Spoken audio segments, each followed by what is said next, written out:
welcome you watching our very special broadcast ahead of President Vladimir Putin's visit to New Delhi.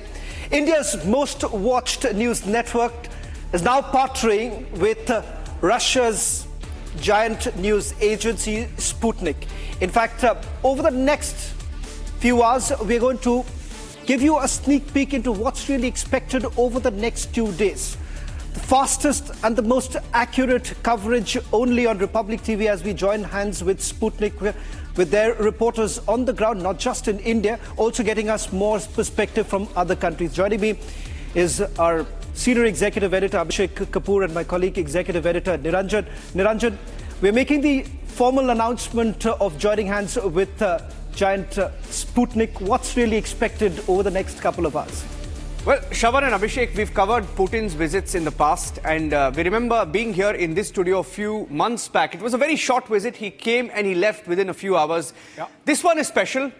This one is bigger than before because after Operation Sindoor, at the fag end perhaps of the Ukraine war, Putin coming to India at a time when the US trade deal is not final. Abhishek, you know more about diplomacy and the kind of messaging that Putin's visit will be making headlines in across the world, of course, not just in India. Well, absolutely. It's a global geopolitical event, Niranjan and Shravan. And I must add, Shravan, to the tie-up that we were talking about Sputnik, the fact that our guest team also has got into the act. And we have, in fact, a global panel of guests joining us from tomorrow, and that's going to be, in fact, perhaps in this broadcast itself, from Beijing to Moscow, from Moscow to Washington, D.C., from Washington, D.C. to London and whatnot, including, I believe, you have got some from Egypt and Israel. Well, essentially, the whole idea is that this is not just about India and Russia, Niranjan, and you are right, this is being globally watched.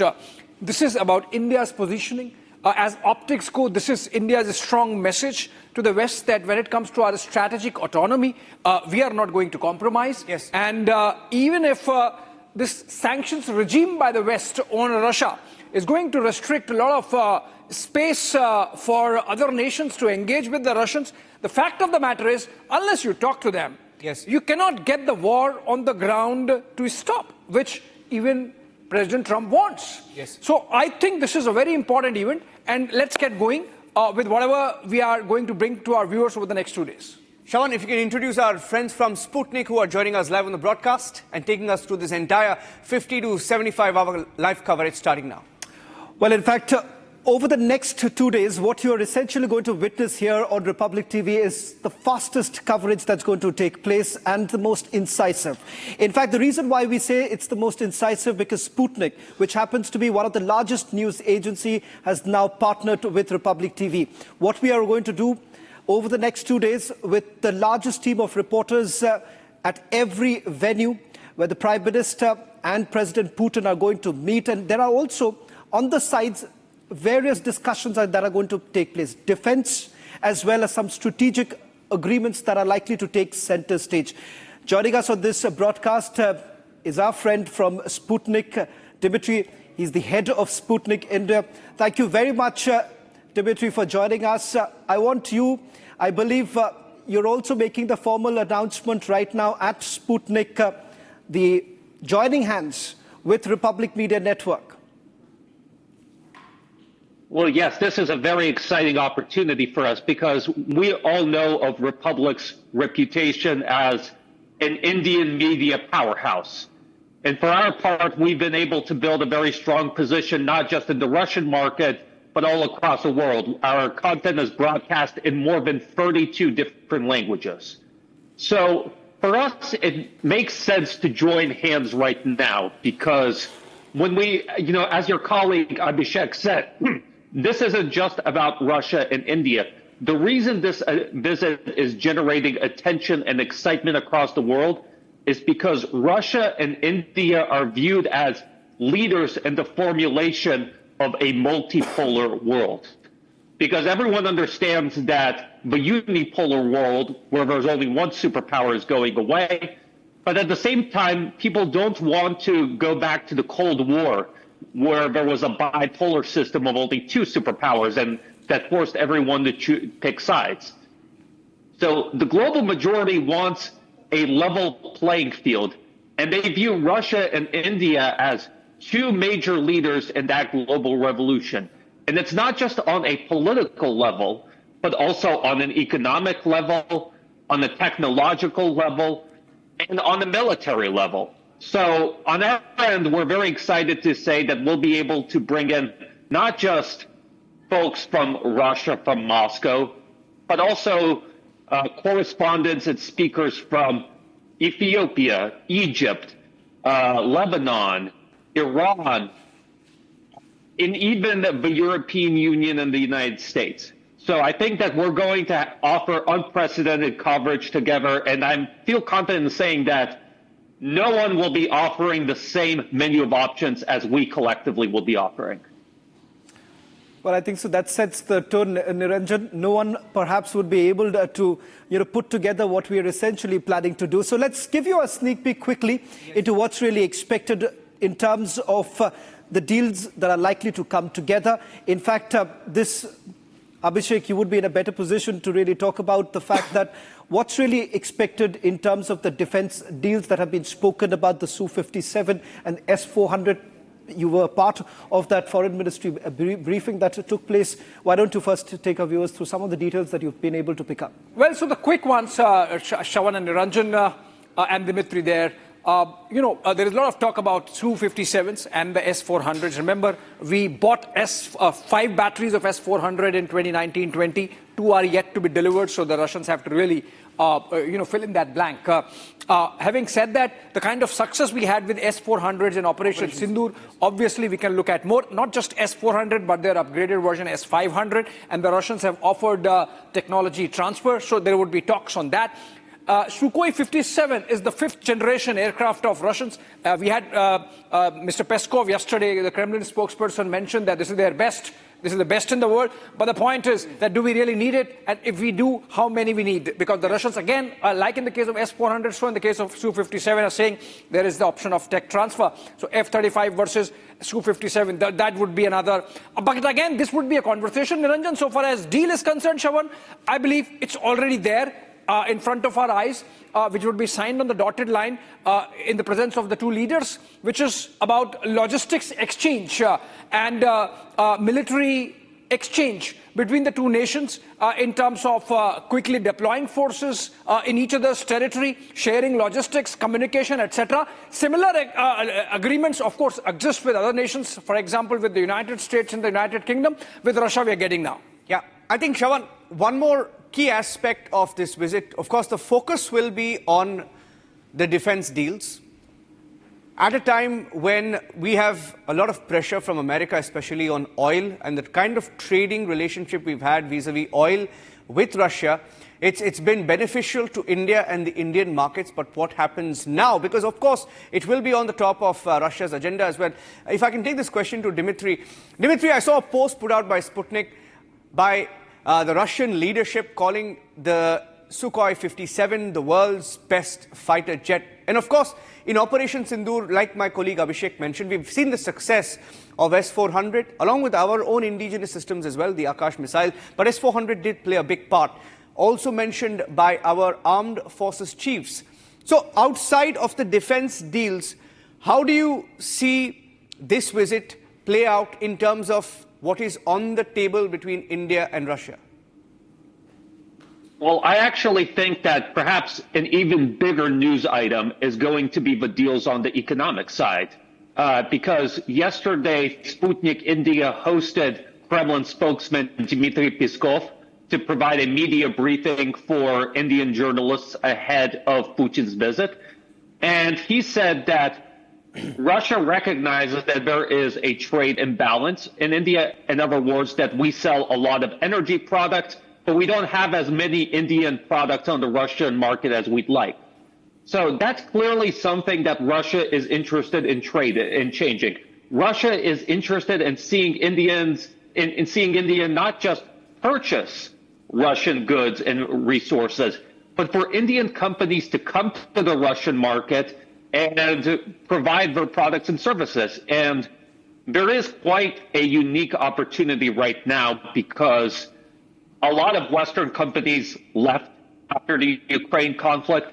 And although some of the niches have been filled by domestic Russian companies and Chinese companies, there's still a lot of opportunities there. And so if Indian companies in areas such as IT, industry are able to come in, I think that they'll be very competitive. The other point is the point of joint production, right?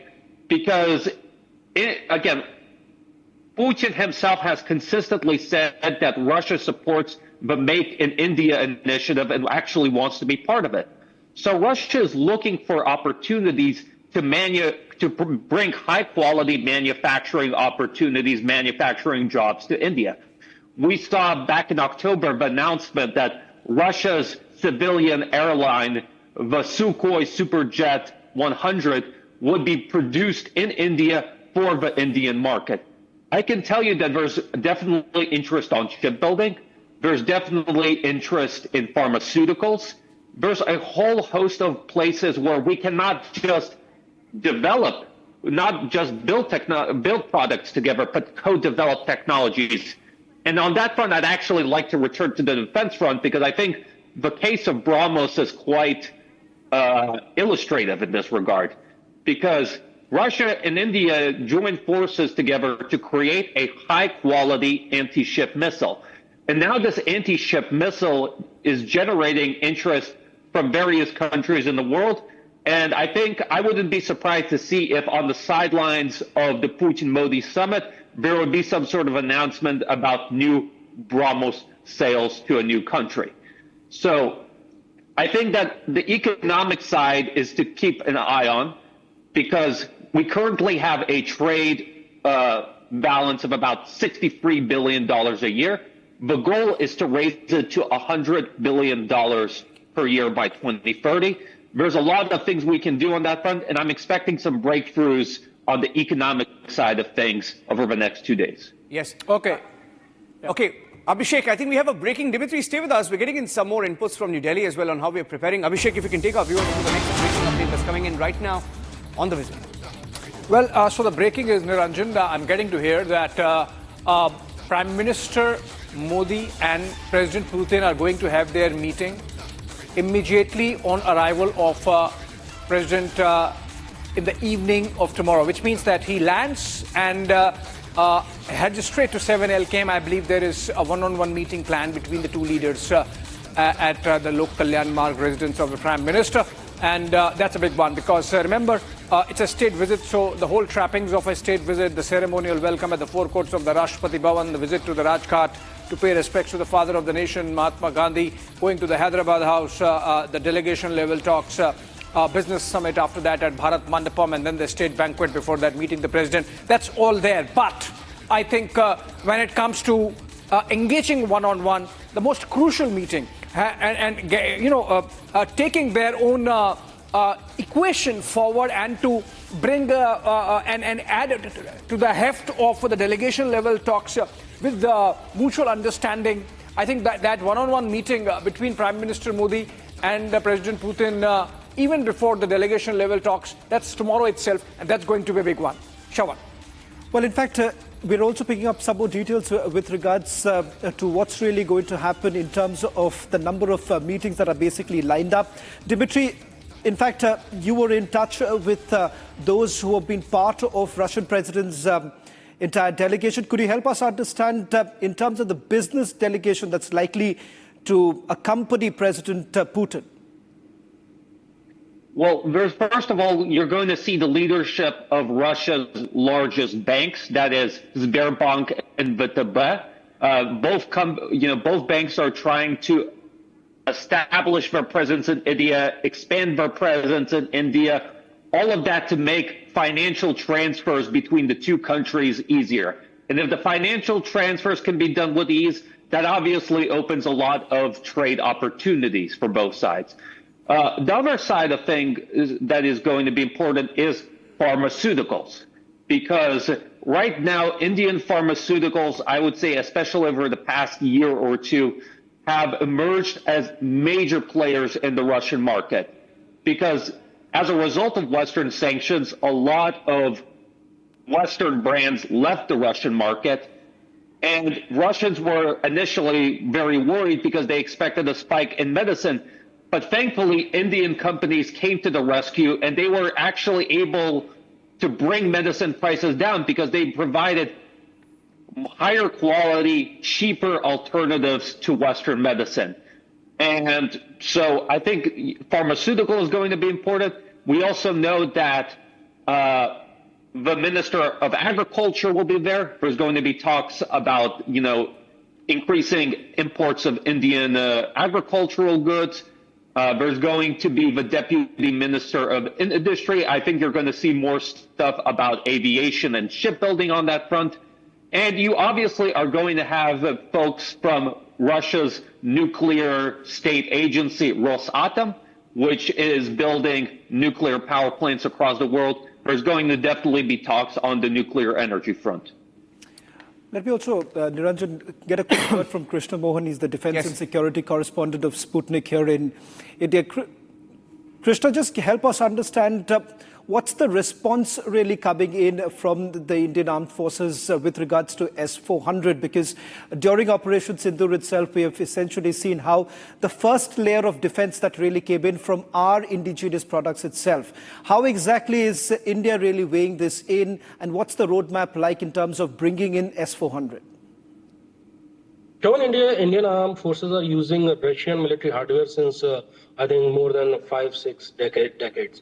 S-400 is the most modern anti-air defense system.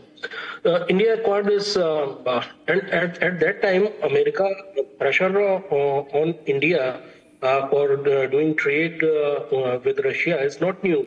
Even when India to sign the deal of S-400 with Russia in 2018. In 2017, America passed CAATSA bill, countering adversaries of America through Sanction Act. And in 2018, you must remember that in May of 2018, there was a 2x2 meeting of Defense Minister and Finance Minister of India and USA that was going to happen in Delhi, and that was cancelled. But even then, India went ahead and signed S-400 deal. And S-400 proved its worth in Operation Sindoor. Recently in October, Air Chief of Air Staff, Indian Air Force, he announced, and on record he says that Indian Air Force got a kill from longest range. It was more than 310 kilometers. And that was obviously shot from S-400. Now Indian Air Force has received 3 regiments in a very strategic. Okay, I think there's a poor audio line there. Just losing the signal there with Krishna Mohan. We'll just fix that line. Can I go to... yes, Abhishek. Yes, you can. Yes, you can. I mean, Dimitri, Abhishek Desai, you were mentioning about the possibility of the economic side of the talks yielding bigger headlines vis-a-vis the defense side. Now, I just want to have a bit of an elaboration on that. What do you mean by that? I mean, the fact that the balance of trade situation is so much in favor of Russia, the fact that Russia does not purchase enough of Indian goods and services, the fact that even those exporters who are sending in goods and services to Russia find it difficult because of the Western sanctions to get the money. Are you suggesting that something might be in the works on that aspect of making the exchange of goods and services and the currencies a little easier?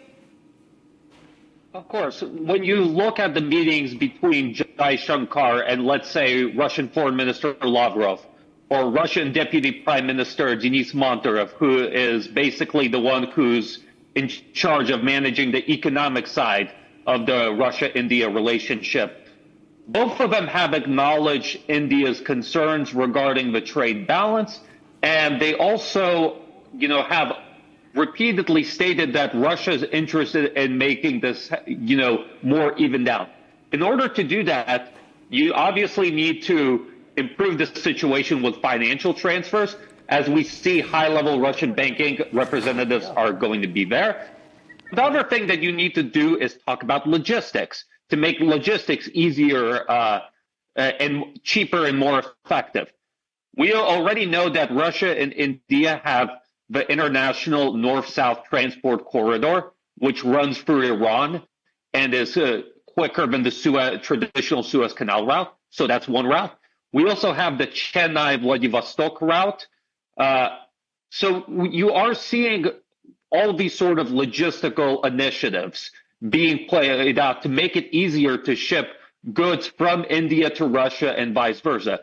Obviously, this is going to be a medium-term, long-term consideration because it takes time to fully develop this infrastructure, especially in the case of the international north-south transport corridor, develop this infrastructure via third countries. But Russia and India are committed. It has support from outside parties. And I think that's, Kremlin spokesman Dmitry Peskov has said that both these trade routes are high on the agenda, and so has Russian Deputy Prime Minister Denis Monterev. Yes, I wanted to ask a question to Krishna Mohan.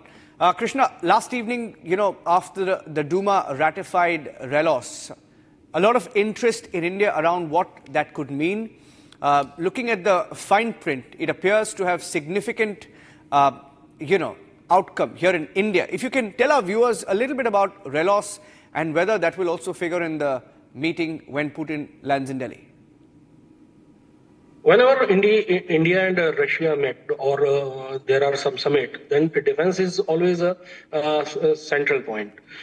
Though yesterday, Pasco explained that not only defense but trade and even cultural and technical trade, everything will be discussed.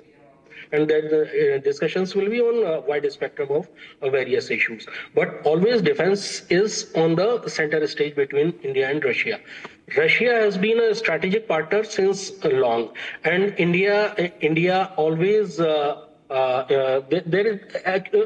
Most important thing is there is no string attached with any defense deal with Russia. Yeah. Second, there is no trust deficit between India and Russia, whether on in trade or in defense deals. So these all treaties, these all summits are strengthening in Indian and Russia defense partnership. And now India and Russia's defense relation is not only buyer and sellers, but of joint producers. India and Russia are jointly producing many important military hardware.